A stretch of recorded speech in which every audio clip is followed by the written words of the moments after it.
Welcome to Ravenstar Switching Hour. I'm your host and head witch, Miss Solaris BlueRaven at the helm this evening. I want to give a shout out to everybody at Revolution Radio staff, producers, listeners, chat room, and thank everyone for tuning in tonight. And we are 100% listener supported, so if you like what you're hearing, please click on the donate button. We appreciate your support and thank you for any contribution you can make to this excellent station. And there is a Mind Control Summit coming up late May 30th, 31st, and June 1st in Las Vegas. You can purchase your tickets at www.supersoldiersummit.com. We have an excellent lineup of stellar speakers, and I also will be presenting as well. So purchase a ticket and come on down. And if you want more information on my research, you can visit my website at Night Shadow Anomaly Detectives or find my books on Amazon as well. And let's see here. You are listening to Studio A. And my special guest this evening is Charles Ostman. And let me read you his fabulous bio. Charles Ostman has 35-plus years experience in the fields of electronics, physics, materials science, computing, and various forms of applied AI and artificial life, including 8 years at Lawrence Berkeley Laboratory at the University of California, Berkeley, and Los Alamos National Laboratory. Primary focus was on specialized materials, including DSME, shape memory effect, metallic alloys, and various material systems with unique electronic and photonic properties. At Los Alamos, this experience was applied to work on the Antares Laser project, the world's largest, most powerful defense laser system, successfully demonstrated at the time during the SDI Star Wars development program. Subsequent professional experience encompasses a diverse range of technical development projects at facilities including GTE, Lenkert, Integrated Automation, Litton Industries, Lucasfilms, Phoenix Laser Systems, Omni Scientific Instruments, Nanotalk, Raytheon, Fujitsu, Evolutionary Networks, and a variety of other technology-related companies and institutions.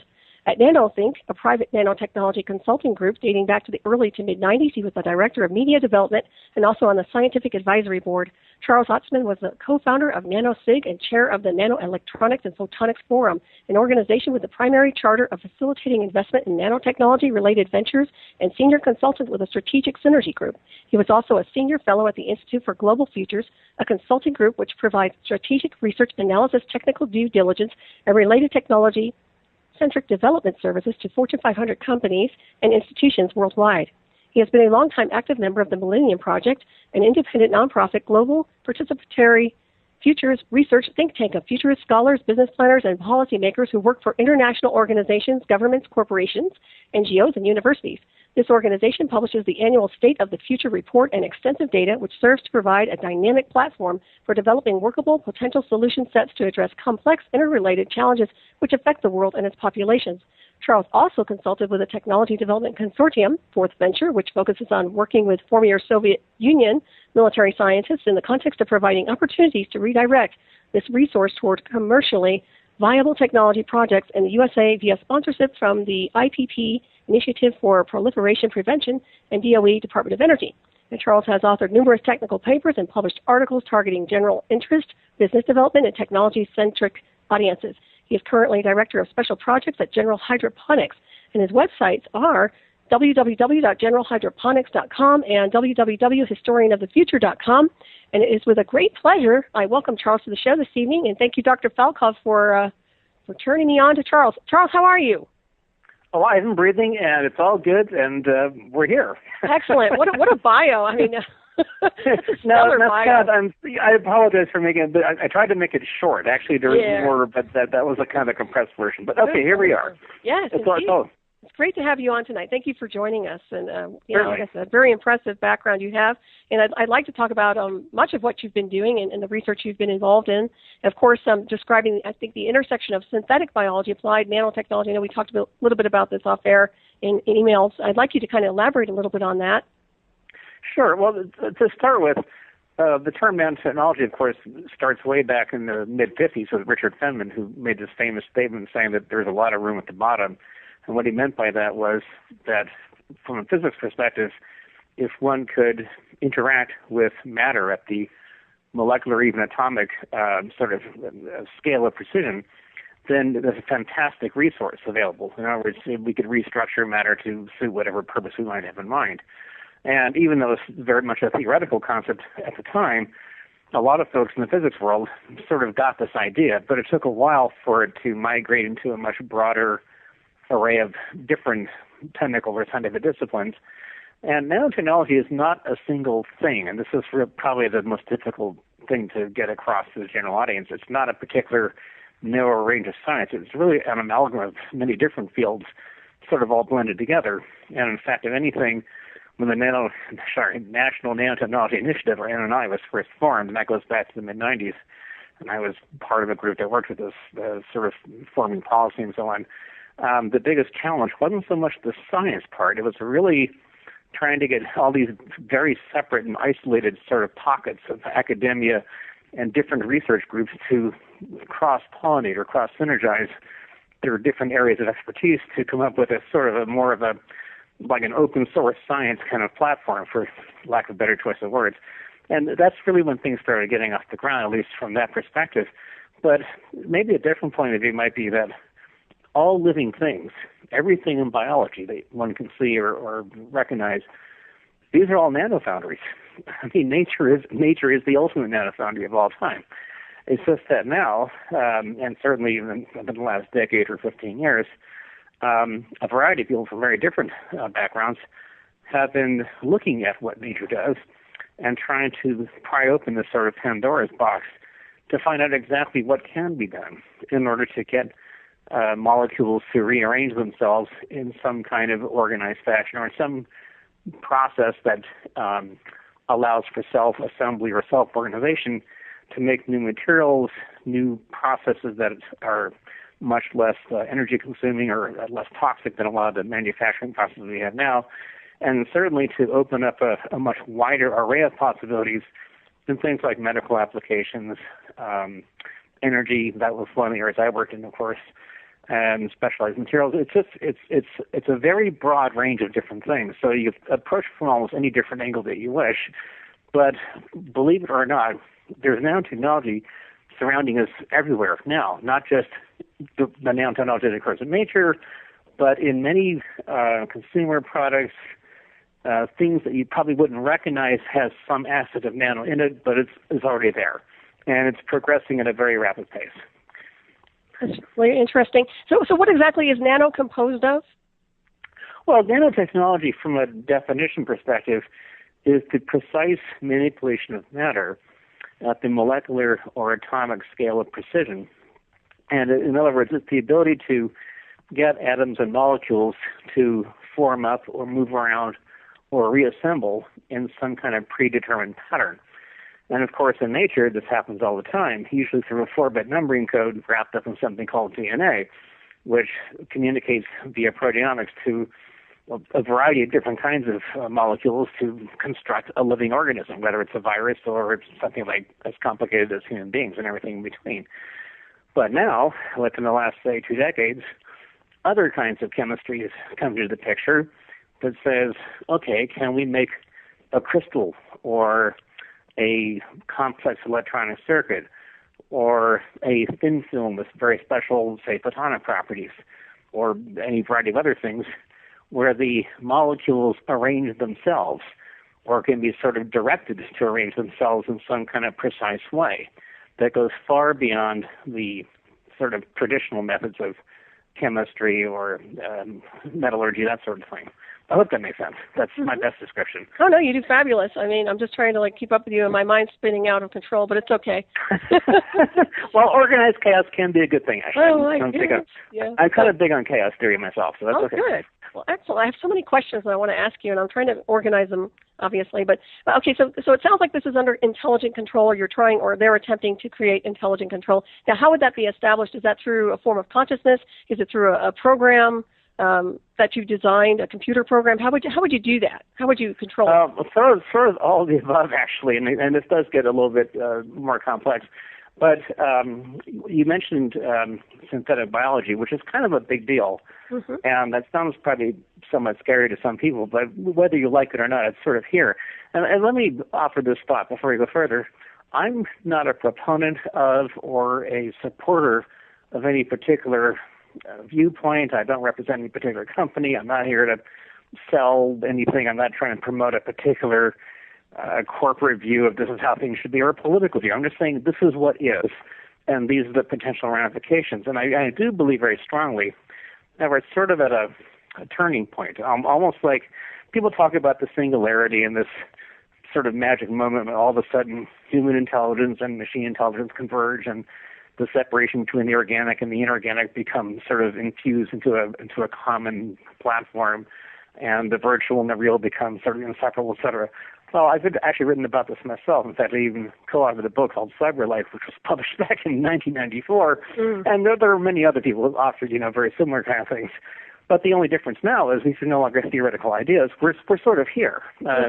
By whatever standard you want to make these measurements, these sort of critical threshold points are already at hand. And the real question is what will evolve forward. And so one thought I might want to offer just as we step into this somewhat broad array of ideas, I tend to view evolution as a trauma-induced process. And what I mean by this is that provided that the periodicity and amplitude of the trauma cycles do not exceed the system's capacity to respond, the system will eventually reorganize itself into a more robust form or perish and something else will appear. And this general theory actually applies not only to biological things like living organisms and ecosystems, it also applies to societal systems. It also applies to various psychological mechanisms. It also applies to economic systems. It's surprising how common this process really is. It replicates in many different areas. But on a planetary scale, from a sort of planetary civilization perspective, we are at a converging set of evolutionary thresholds that's never been experienced, at least not in the history that we're currently aware of. And so we have we're stepping into a new territory for which there's no precedent. And unfortunately, or at least one of the challenges I see, is that we still have an enormous percentage of populations around the world. They're still very much trapped in the dogma of an earlier time, whether through religious confinement, or various belief systems, or sort of a geopolitical viewpoint that may have made sense a century ago or even a few decades ago, but simply doesn't work in the current format. And the rate of change itself is accelerating.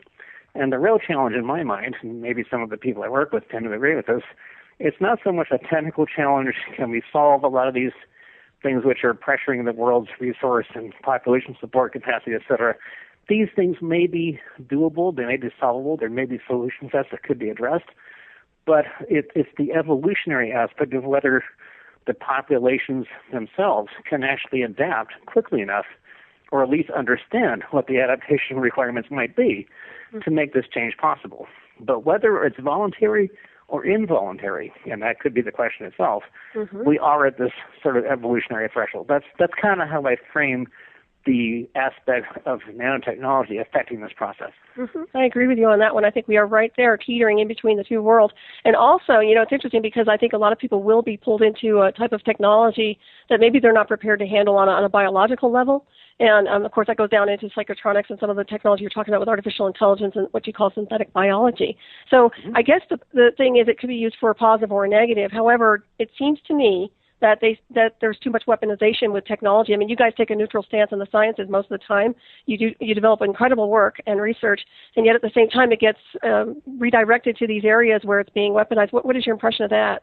Oh, I couldn't agree with you more. In fact, if anything, I did, and some of the things I did not put in the bio, by the way, in part of my past, not that long ago actually, I was involved in some aspects of biodefense, biowarfare as a concept, and I want to be really delicate in how I frame this. But if I were to be afraid of something going very badly, it wouldn't be nanites and alus causing gray goo, or even something as horrible as, let's say, a nuclear device being set off in a major city, although that's certainly a very real possibility. My worst nightmare would be some kind of an artificial quasi-viral component, something that was constructed with specific proteomic targeting in mind. That is, and let me back up a square, I'm so sorry. A virus, just for the general audience to understand, is essentially a kind of a self-replicating proteomic piece of machinery. It's quite marvelous in what it does, but also very harmful, of course. But the way a virus works is it's designed to, like a hand to a glove. It has a certain proteomic signature to it, and it will target only a specific kind of cell. And then once it mates with the sort of proteomic surface of the cell in question, through enzymic action, it kind of oozes its way through the cytoplasm and eventually glomps onto the ribosome, which is this piece of molecular machinery inside the cell. that normally would be producing new molecules to suit the physiological interest of the cell. But instead what the virus does, it kind of squirts in its own RNA and forces the ribosome to make more viruses. So it kind of takes over the cell and forces it to become a sort of a nanomachine of sorts and starts replicating more viruses, usually with really awful results. Well, sadly, in the world of, potential bioweapons, one of the worst nightmares that can be imagined would be some kind of a quasi-viral component that would be a proteomic targeting mechanism that would look for specific genetic markers, maybe some particular racial orientation or some other genetic marker that could be singularized out and say, okay, whoever has this genetic marker, have a virus attack, that individual, go after some aspect of their immune system, whatever it might be, and cause all this damage. Well, unfortunately, sadly, if you go up and down the scale of evolutionary complexity, the rate of mutation is exponentially proportional to the complexity of the organism. In other words, viruses mutate constantly. It's the most mutational thing that exists. Mm-hmm. So even if somebody were crazy enough to invent such a horrible thing, and sadly there probably are people like this, the really unknown would be once they hatch something, what would it become? What would it mutate into? I mean, could there be like an Andromeda strain sort of outcome of something like this? And I think that, more than anything else I can think of at the moment, at least in the near term, would be one of the really, truly dark outcomes. Mm-hmm. And unfortunately, in the world of synthetic biology, and let me make this very clear, virtually all the people I know who are involved with synthetic biology really are pushing very hard to do the right thing. They're trying to cure diseases. They're trying to deal with horrible things like Alzheimer's and various forms of neurological disorders and all the different things that we now see looming on the horizon in our healthcare sort of panorama of different things we're going to have to deal with as people age. Mm-hmm. Synthetic biology is it really does have a potential for solving a lot of these kinds of problems. Mm-hmm. Unfortunately, the exact same toolbox that makes that panorama of possibilities within a short range of time also equally makes for this kind of a nightmare to come to life. Right. And so this is just one small snapshot of the dichotomy you just so carefully pointed out a few moments ago, that as these tools become ever more prevalent, it's not so much the tools that are terrible, but humankind's inability, perhaps, to use them in a wise fashion. I so agree with you. Yeah, it's ethics. It boils down to ethics on so many different levels. When they activate these viruses, are they done through frequency? Do you know? Well, that's again one of those complicated questions. Mm-hmm. So I'll try to answer it the best way I can. Okay. Different types of viral entities, and this gets a little more into virology. And by the way, I'm not a medical doctor, so I'm going to be careful about this. Okay. But I've been exposed to the areas, bad choice of words. I've become aware of different aspects of virology, mainly because it's one of the tools for potentially dealing with various kinds of cancer. In other words, if one can single out specific cancer cells, let me explain. Most forms of cancer, not all, but the vast majority of different forms of cancer are really a function of a given type of cell, a given type of tissue. Something happens, there's a mutational vector which goes out of control, and the cells lose their genetic identity from the cells that they came from, their fellow cells, as it were, and they start to evolve on their own, become a tumor, or they become a defective kind of cell, leukemias in the form of blood cancer, for instance, etc. Mm-hmm. So the whole idea is, can one then target the bad cells, the cells with the wrong genetic signature, and simply kill them off or neutralize them without affecting the rest of the healthy cells and the rest of the body? And as you probably know, and I have personal friends who've actually died from cancer over the years, the traditional treatments like chemotherapy and so on are horrible. Quite often the treatment is just as bad as the disease itself. If I were stricken with some form of cancer, I'm not sure I'd go in for cancer treatment myself because I've seen them firsthand. Mm-hmm. It's quite awful stuff. So if one could be much more selective in knowing how to target just the cancer cells, say, okay, turn them off, deliver P43 or one of the other proteins that can neutralize or sort of deactivate cells, and leave everything else alone, great, wonderful. But once again, that same mechanism could be used for something else quite unpleasant. Mm-hmm. Now, you asked about frequency. Okay, well, define frequency. And I'm not being coy here, but I want to be careful about this. Mm-hmm. In some cases, laser light can be used because if you're working in the terahertz spectral regime, and you have, let's say, a nanoparticle with the right proteomic components attached to it, and the nanoparticle can target the cells in question, and then be activated with the right frequency of light, in this case it would be in terahertz region, yes, it will suddenly catalyze the release of the proteomic components and say, okay, do your thing, turn the cell off, or redirect its physiology in some other way. Mm-hmm. Can other realms of the RF world, let's say more in the RF domain, or some other component in the electromagnetic spectrum, be used to catalyze or activate some kind of combinatorial reaction process that would be part of a delivery mechanism or part of a way of getting cells to do something that they normally wouldn't do? Yes, of course, it's done all the time. Mm-hmm. So I'm not sure precisely how to answer your question, but the idea of a virus or a viral-like something being turned on, quote unquote, by being given a burst of a frequency of some kind, it's possible, although it's probably not the most likely way that somebody would use this if they were using it for bad purposes or as a weapon of some sort. Right. That makes a lot of sense to me. And are you familiar with people who do get hit with directed energy weapons? And, obviously there's a lot of that happening. I'm not sure if you've even ventured into that avenue or not.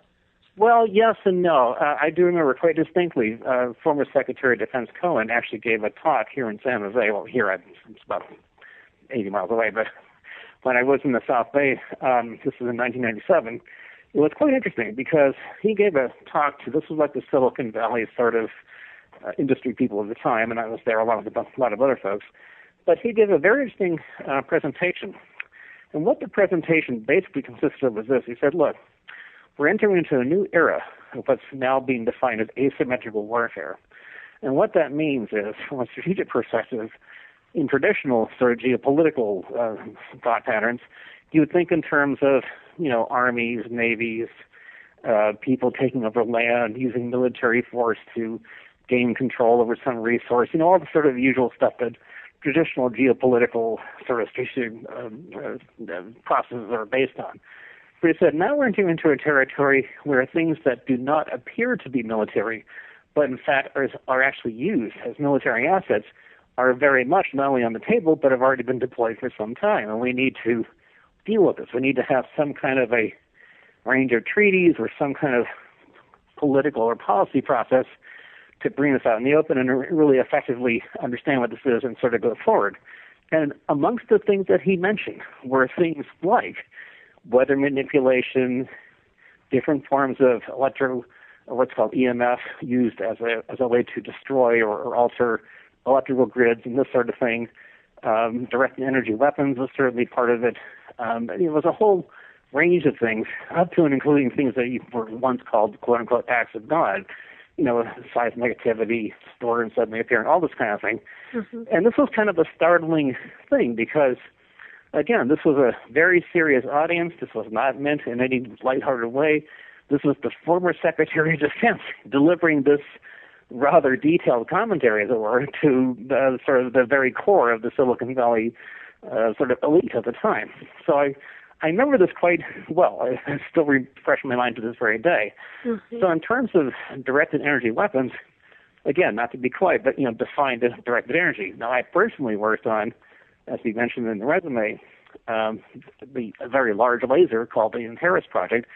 But at the time, our goal was to neutralize incoming MIRV, or multiple reentry vehicle warheads. And you have to remember, back in the early 1980s, we were still in the midst of the Cold War. I'm not saying it's right or wrong. I'm just saying it's what was at the time. Mm-hmm. And both the Soviets and the U.S. were playing kind of a bit of a tit-for-tat game, for lack of a better choice of words.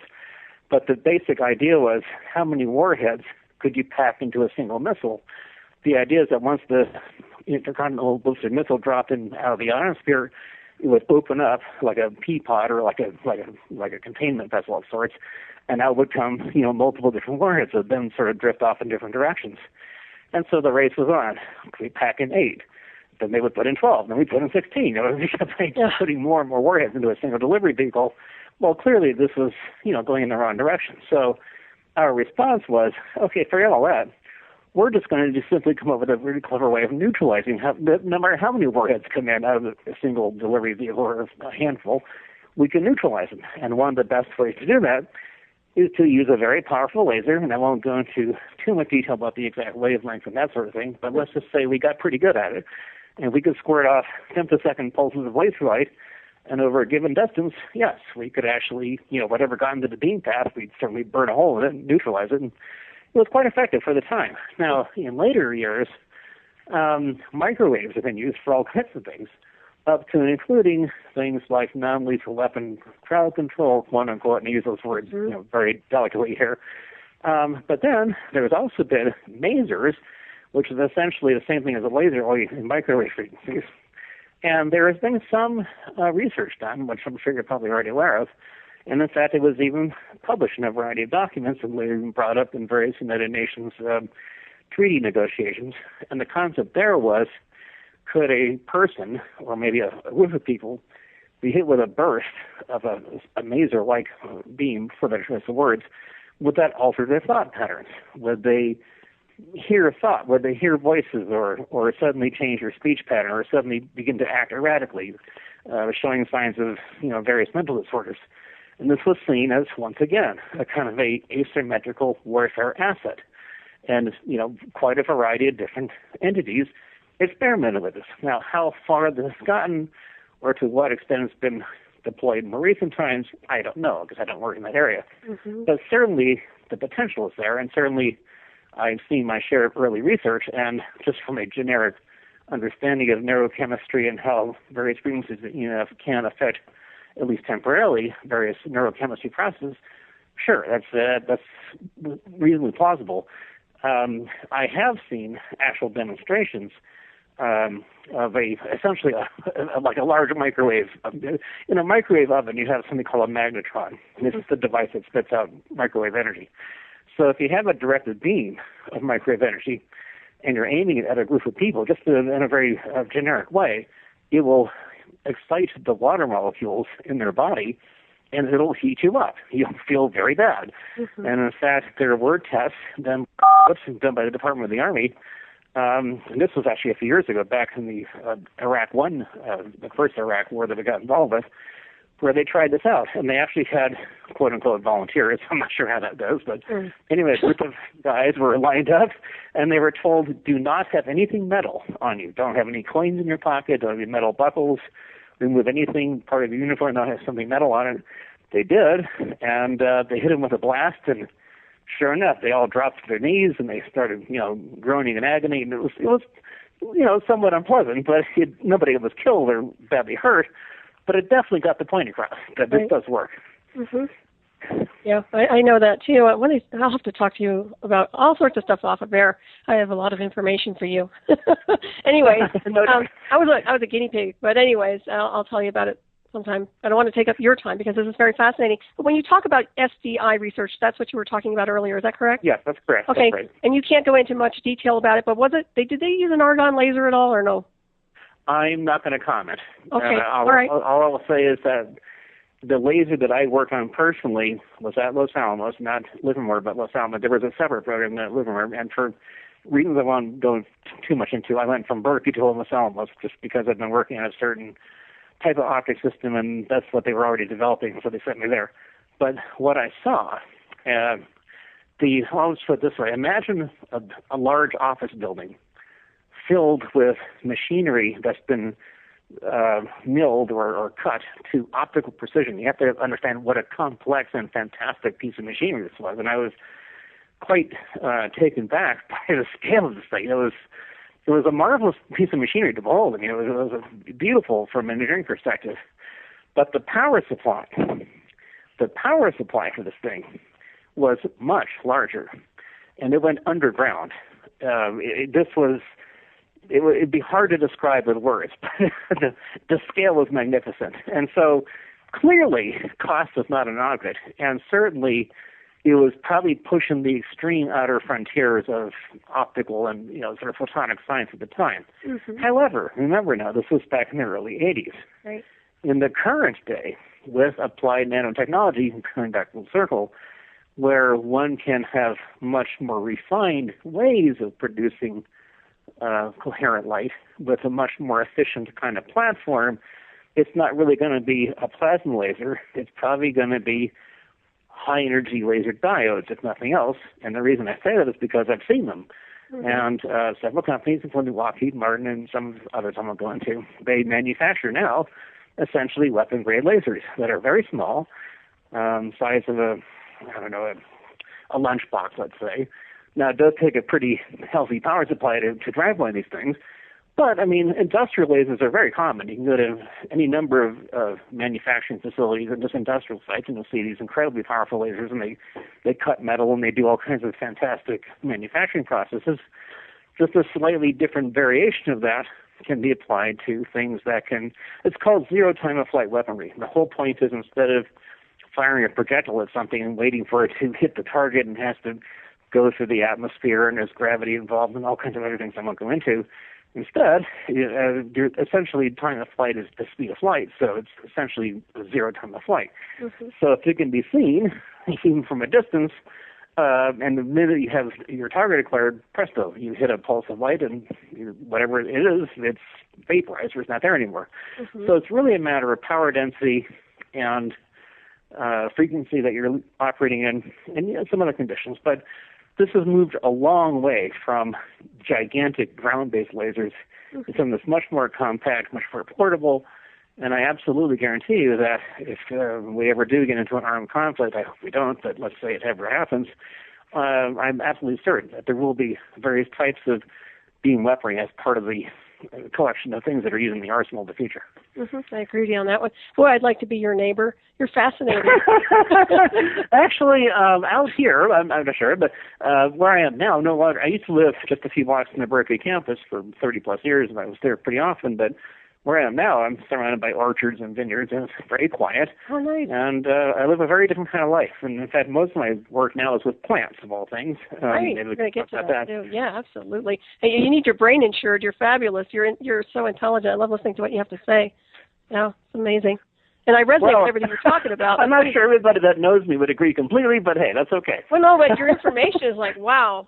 So I'm very impressed by your mind, without a doubt. And when you talk about photonic science, what exactly are you doing with the photons? I know that there's healing associated with photons at times, if you're familiar with the photon sound beam. Yeah, a little bit. That's more Dr. Ravenstar's area of expertise. Mm-hmm. And again, I'm not a medical doctor, so I really don't want to step in a territory I'm not qualified for. But the area of photonics that I'm focused on now, sorry for that time, really has more to do with chloroplasts. That is the sort of nanomachinery, if you will, of plants, of photosynthesis. And what a chloroplast actually is, it's kind of like a dipole antenna. It's a little molecular antenna system, and there's something called P1 and P2, and sorry if it gets a little bit technical, but there's photosynthesis 1 and photosynthesis 2, and for any botanists that are out there, they probably know all this stuff already, but the basic idea is for the most part, plants respond to blue wavelengths of light and red wavelengths of light, and in some cases a bit of yellow and orange mixed in, depending upon the pigments that are involved, etc. But anyway, it's a two-stage process. The first set of photons comes in. There are these proteins called thylakoids, and they're like literally like a stack of pancakes, like these little structures, and the photons come in. They excite the first layer, I should say, or set of layers of these thylakoids. They cause electrons to bounce from one layer to the next. That migrates to a second set of proteins that these things are embedded into, which causes a proton exchange. Sorry, it gets kind of involved. And that proton exchange then causes a charge differential for the second set of the antenna, that's a dipole, and that allows the second half of the photosynthesis process, hence the P1 and P2. But anyway, so it's a kind of a red and blue switching back and forth.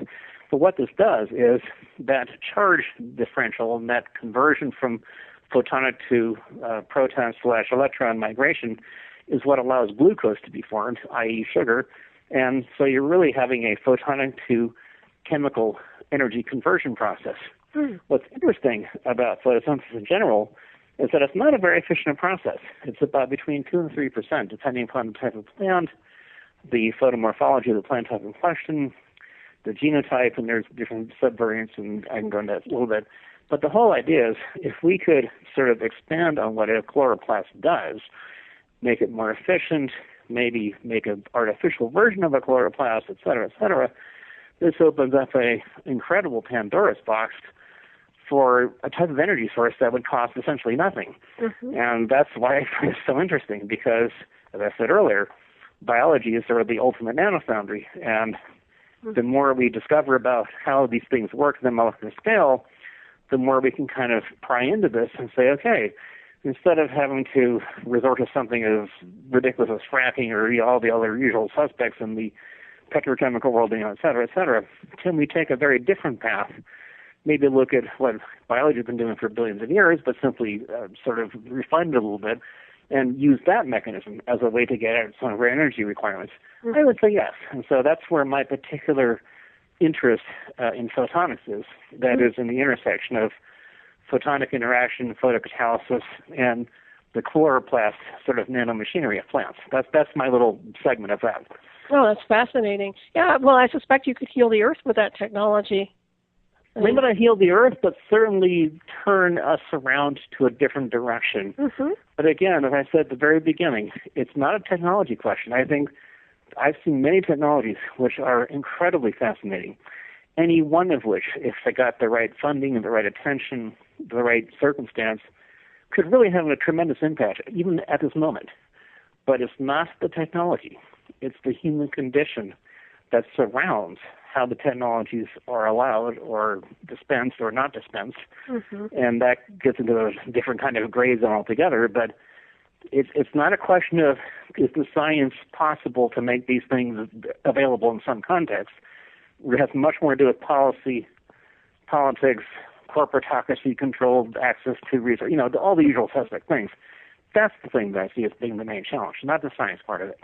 I really agree with you, too, because I love science. I'm so into science. And even what I've been through with synthetic telepathy and a lot of other things that I can elaborate on later. But the interesting thing is I've always, I respect science, but I think you have to have a spiritual evolution or some kind of higher consciousness evolution to be able to work with the scientific world.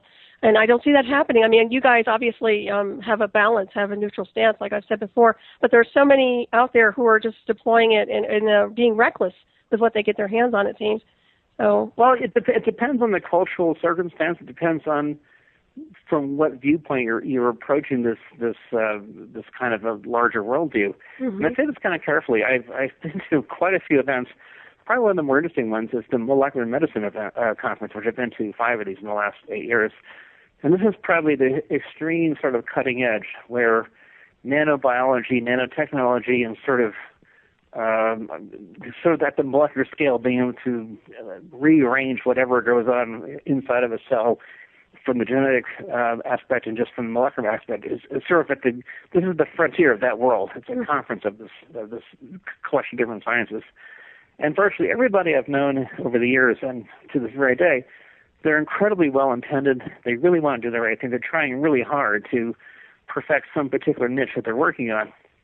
But we have to also look at the top-down aspect, the sort of monolithic aspect of how things are funded, the kinds of sort of academic bureaucracies people are often sort of trapped in. And the average person, and this may be winding off topic a little bit, but forgive me, but you have to kind of take in context. Many people who have already gone to debt for decades to come because of the cost of their education, they're working for some major corporate entity that's financing what they're doing. They've got kids in college now. They're trying to keep their mortgage afloat. Right. Ordinary people, even the best people you can think of, get trapped in life circumstances that are not of their making. And it's a very tough judgment call to wave a wand and say, well, they're all terrible because they work for corporation XYZ.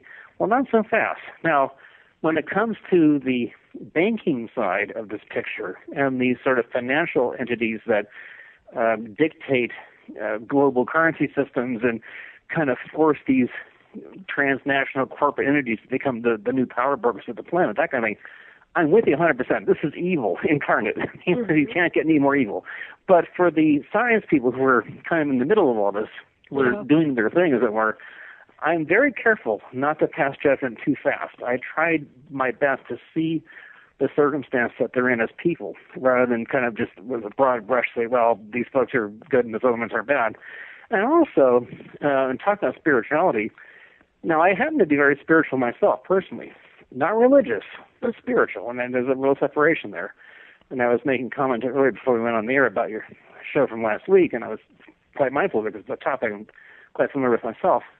But the idea that we're connected to some larger realm that transcends just our little human presence here on this planet, I'm very much with you on that one. I'm also very much open to the idea that all living things are interconnected, that there is this kind of larger process, force, energy, whatever you want to call it, that we can't see or touch it, but we sort of know it's there.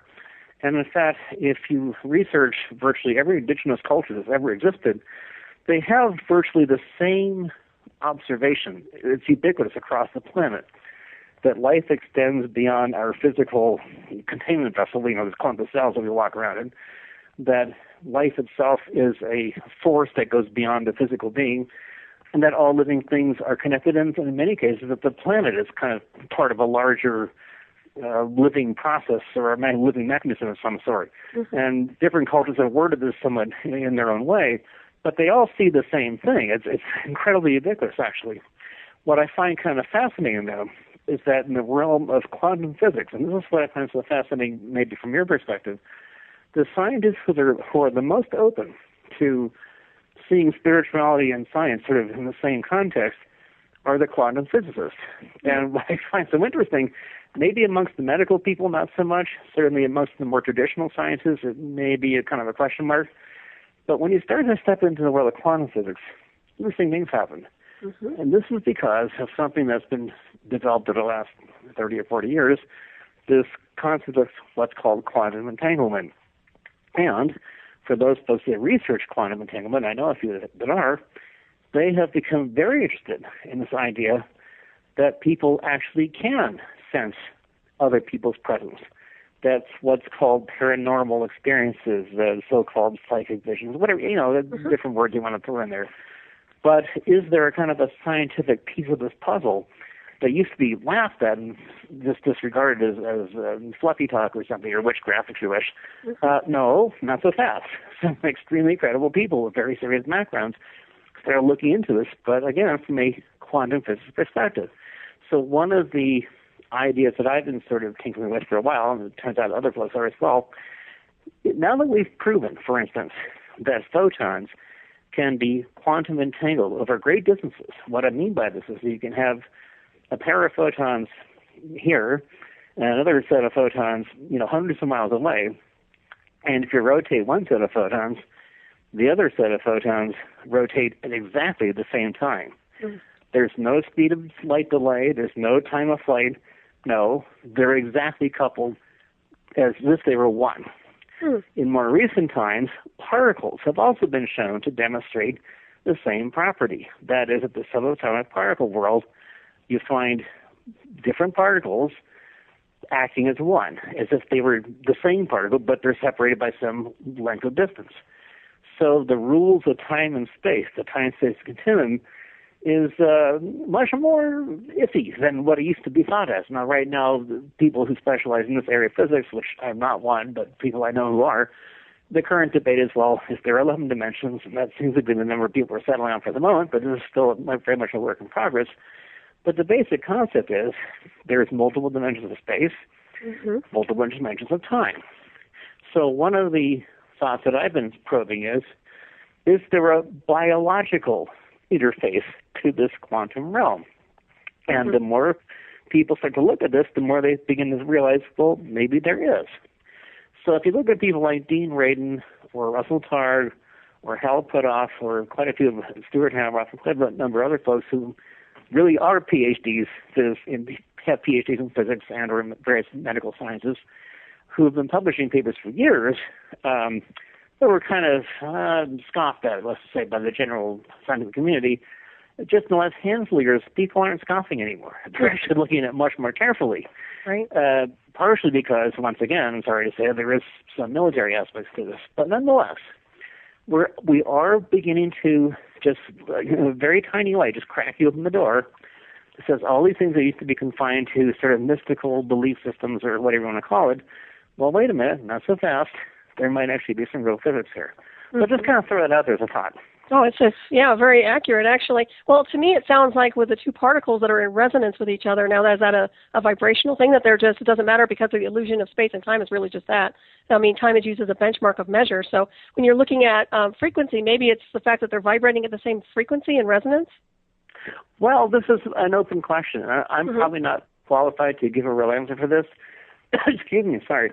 This is one of the reasons why the Hadron super collider is so interesting, because for the first time we have a piece of machinery that can really examine things down to this level of physics. In other words, the more energy you push at particles, pushing them together at almost the speed of light, and then they crash into each other and all these other particles fly out as a process, we can now see physically that there are these weird events that happen that simply do not fall into a traditional physics framework. It just doesn't fit. However, the minute you're willing to add more dimensions to the equation set, suddenly everything works. And in fact, interesting enough, a number of different physicists who are kind of reluctant to buy into this almost ubiquitously agree now that there's much more to the physical universe than the observable universe that we confine to, 3 spatial, 1 temporal dimension set. Like I said, the current number is 11, but this is becoming a much more readily accepted concept. So now where things are getting more interesting, like I said, it's in the biology world, because for the first time, maybe in the last 8 or 10 years, people in the biology world can see things. They can measure things. They can get at this sort of quasi-molecular down to the atomic scale of resolution to actually not only theoretically but actually physically measure and see what's going on. And lo and behold, we're finding sort of odd things are happening at the scale. That's one of the interesting things that I find about nanotechnology in general. When you're working at that scale of resolution, you see a physical world that simply does not operate in the same set of rules at the sort of macro or mesoscale that everyday consciousness would tell us is here. So I might take a step further and suggest that when the human genome was first decoded, and by the way, I quite remember quite distinctly when Francis Collins was heading up the sort of government-funded or NIH-funded version of this, and then Craig Venter, of course, had his privatized version, and there was a race going on, and these two guys were feuding, and there was kind of a huge argument going on, and Francis Collins wanted to have this huge multi-billion-dollar, tens of years of development time, really as a funding project for all the major universities. And Craig Venter said, no, it'll take 4 years and $500 million, and et cetera. So it was a big, long story. But anyway, I remember quite distinctly when they were here in San Francisco in year 2000, and the genome had just been decoded, and I just, by a weird set of circumstances, I was actually invited to Craig Venter's private party after, celebrating when they first released the first publication of it. So here I go to this very, very fancy party. People were dressed up in suits and gowns, and it was almost like Hollywood meets science or something. So I'll never forget. So I walked through the door of this fancy hotel, and as I'm walking through the door, I'm handed a roll, a poster rolled up in a roll, and the poster was the human genome, on paper. So here I am stepping into this fantastically decked out, I don't know what you call it, like a pavilion or a large area inside this hotel, and there were ice statues and every kind of food you can imagine, and people were drinking the most expensive vodka on the planet and having a great time. And as a party favor, I'm handed the human genome on paper, and I'm thinking, if there was ever a kind of a marker point in human civilization having crossed yet another evolutionary threshold, this would be it. You couldn't make this, it was like a scene from a bad movie, but it was real life. So we go forward from that point. But back then, there used to be what was called junk DNA. And in fact, the vast majority of the decoded genome, okay, we can identify all these different protein pairs and we can segment out different chunks of different parts of real estate within the genome territory, but a lot of it was just seen as sort of excess, or we couldn't really identify what it was there for, we just knew what it was, but really couldn't identify any particular purpose for it being there. Well, not so fast. And as many will tell you now, this has changed quite radically. In the last handful of years, the term junk DNA is no longer really used. In fact, now we're thinking most of the DNA is there for a specific set of purposes. Mm-hmm. However, not all of it's active. A lot of it's sort of waiting to be turned on under special circumstances or activated under specific collection of circumstances. So if one were to take it a step further, and I give, for instance, Bruce Lipton a lot of credit, he may be familiar with it. He wrote a very famous book called The Genetics of Behavior. Behavioral biology is kind of his theme. Mm-hmm. But I'm sorry, the genetics of belief. But the biology of belief, I'm sorry. I'm drinking too much tea here. Anyway, he wrote a very famous book called The Biology of Belief, and he's written several books past that point. But the idea was he was trying to come up with, and in fact very effectively showed, and although he was excluded for a while before he finally was recognized and later now is accepted, but he wanted to show that there was much more going on with our DNA than just this sort of mechanical template that dictates certain aspects of our physical being, etc. Okay, well, if you want to take it a step further... And we will, in just a second here, we're going to take a break real quick. We'll be right back, everybody. Stay tuned with Charles Ostman. Excellent.